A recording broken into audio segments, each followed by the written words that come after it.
What does it take to become a hero? A uniform? A weapon?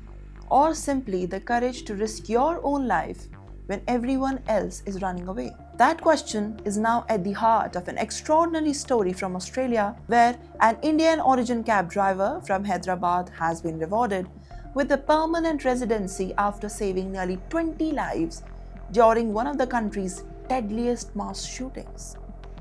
His name is Rahmat Pasha. On December 14, 2025, Bondi Beach in Sydney descended into the chaos of a gunfire erupted, leaving at least 15 people dead in that same incident. Now, the panic spread within seconds. People ran for cover. Families were separated. Survivors were desperately reaching for help. But while others were escaping, Rahmat Pasha was moving towards the danger. According to the reports, the 37-year-old cab driver repeatedly risked his own life to re-rescue the secured injured victims.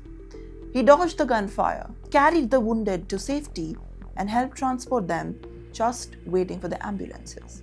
Authorities believe that his actions helped save around 18 to 20 lives, and make no mistakes, this was not the job of a police officer, not even a soldier or an emergency responder.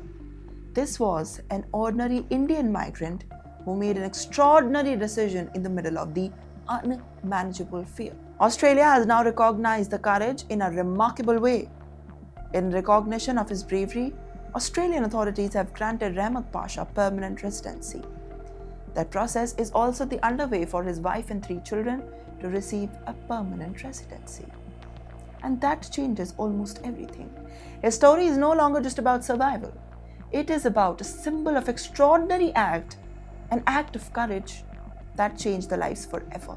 His cap, the same one that he wore during the rescue operation, will now be displayed at the Sydney Museum, and he has been nominated for several bravery awards in Australia. However, while the world celebrates him as a hero, Pasha says that the emotional scars still remain. During a recent visit to Hyderabad, he revealed that he was diagnosed with a severe post-traumatic stress disorder after the attack. He says that he still wakes up just a few hours of the sleep. Ambulance sirens echo in his dreams, and he still remembers the blood-covered victims, terrified children, and people running for their lives. And yet, despite the trauma on himself, he continues to stay in touch with many of the survivors. Some hug him, some cry, and some simply thank him for giving them another life at chance. Perhaps the true meaning of heroism, not the rewards, not the awards, not the headlines, but the lives that continue because someone refused to look away.